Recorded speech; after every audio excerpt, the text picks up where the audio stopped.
I'm just going to start to go through the configuration of a WAS unit, and hopefully you'll very quickly appreciate just how easy it is to set these things up.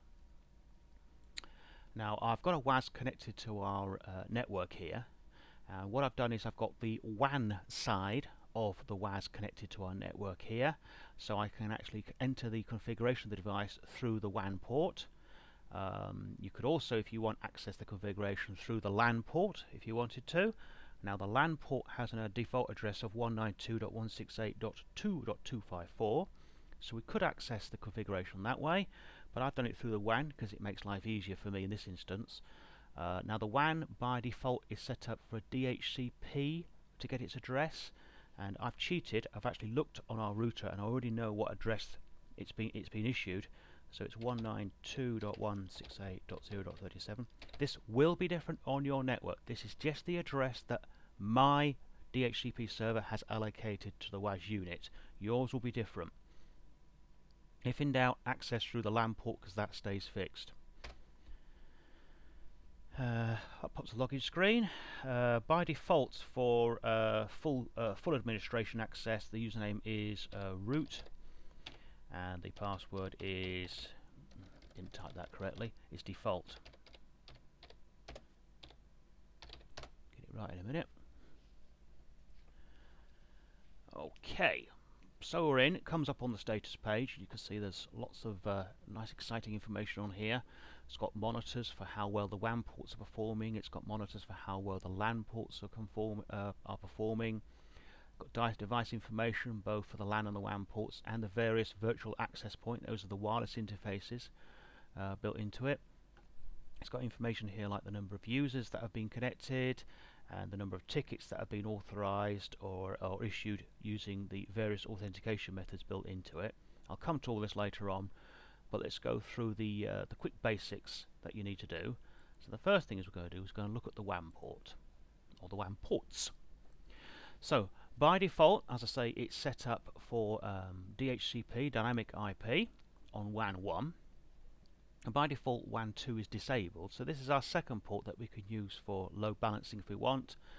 And we can click on here and we can put static addresses in for that, or we can leave it to DHCP, whichever way we want to do it. I'm not going to worry about WAN 2 because I've only got one internet connection anyway. So the only thing I'm going to have to do on this screen is to put a DNS server in. And by default, I'm just going to put 192.168.0.13 will do. Actually, no, what I'll do is... No, that's alright. I'll put our router in as the DNS. Obviously, you could put a proper DNS server address in there if you wanted to. Now, it's asking for me to reboot to enable a setting. So I'll do that now. Reboot. Unfortunately, we now have to wait about a minute for it to reboot. Okay, so we're back in the device again. So that's about all we have to do as far as the WAN configuration is concerned. So let's go to the next stage, which is to look at the various LAN options. So this is your internal network. Okay. Now let's go down to here. The LANs options. Now there's the first LAN is the copper LAN. That's the actual piece of wire coming out the back of it for its internal network. Then you have these virtual LANs, which are related to the various operating domains. So you have domain 0, domain 1, domain 2, domain 3, domain 4. I'll just show you what a domain looks like because it's not complicated. If we go here, the LAN setup. Each LAN or VLAN setup has its own IP address and its own IP range given out by DHCP. Also, it has its own bandwidth control. So if I enable this bandwidth control here, we can actually set individual limits on the upload and download. We can also set group limits. So this actually pertains to everybody who connects through the LAN port or domain 0. So we can set a group absolute limit, and we can set for upload and a group absolute limit for download.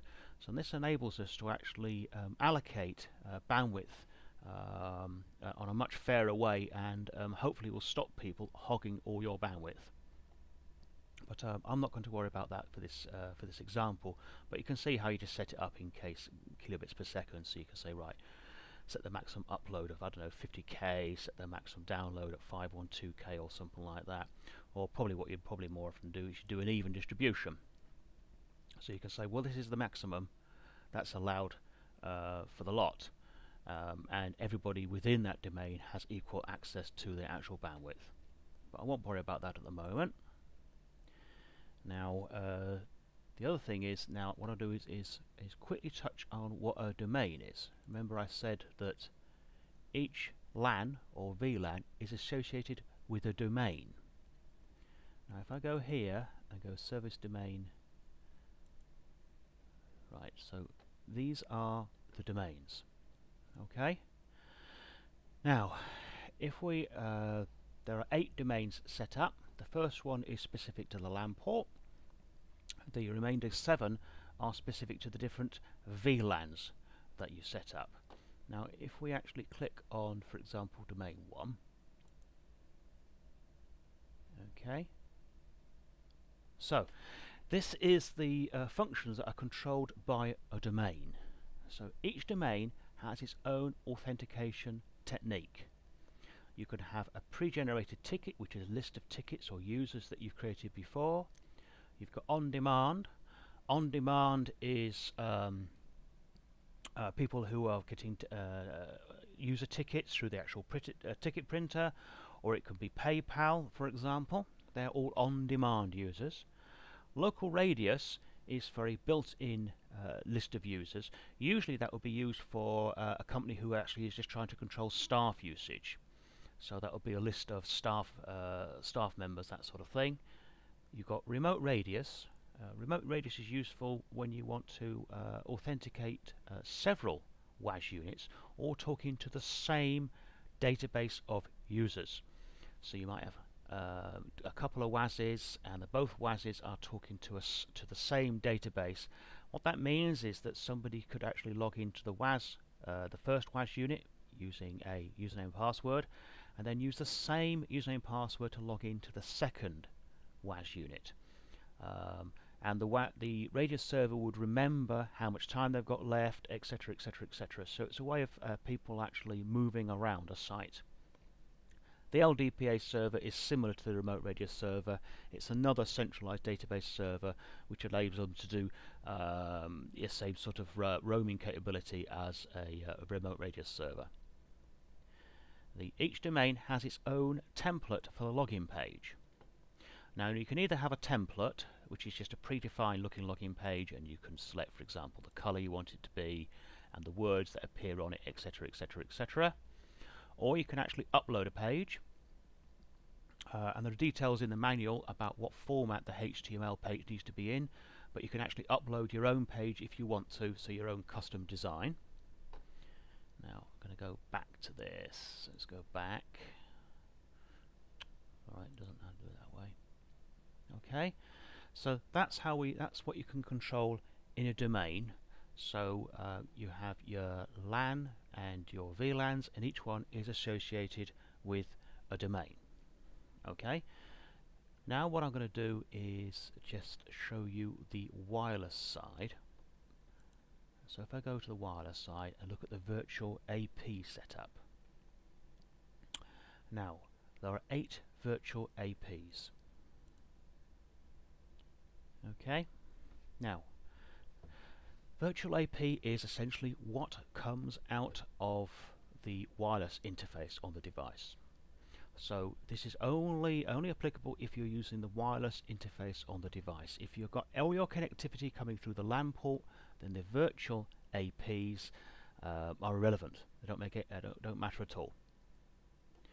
Now, each virtual access point allows you to have your own SSID for that interface, plus the usual things of whether you want hidden SSID or client isolation, etc., etc.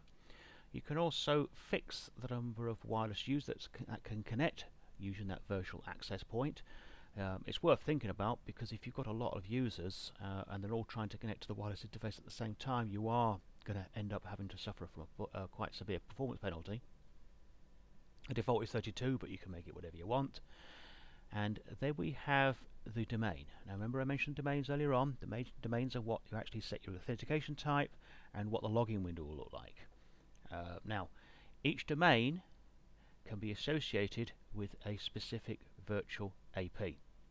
Okay, so you can have virtual AP 0, which is this one here with SSID, linked to domain 0, or domain 1, or domain 2, or domain 3. Now by default, VAP0 is domain 0, VAP1 is domain 1, etc., etc. So this way you can actually associate different wireless settings, security, SSID, etc., to a specific domain. All right, and if you remember, a domain is also linked to the LAN connectivity, which is either a LAN through the copper or a VLAN. So they're all linked together. You following all this? Right, hopefully you are. Okay, now what was I going to say? Okay. One thing I was going to say is that if you go back to these virtual access points, you know that you can specify the domain, and the domain yet again specifies the authentication type and the login window, etc., etc., and is also then associated with a particular VLAN. So what you can do is you can have multiple VAPs associated with the same domain. So you could, for example, have VAP0 on domain 0, and you can have VAP1 on domain 0. That means you've got two SSIDs, two sets of wireless parameters, all linked to the same domain. From that way, linked to the same LAN or VLAN. So I hope you got all that. Let's move onwards now. Right. So what I was going to do now was look at the various authentication methods. Okay. So if we go back to the service domains, we can go through the various authentication methods in a bit more detail. So remember, we have pre-generated ticket, we have on-demand, we have local radius, remote radius, and LDAP. So what we're going to do is look at more specifically billing plans that can be associated with these different types of authentication.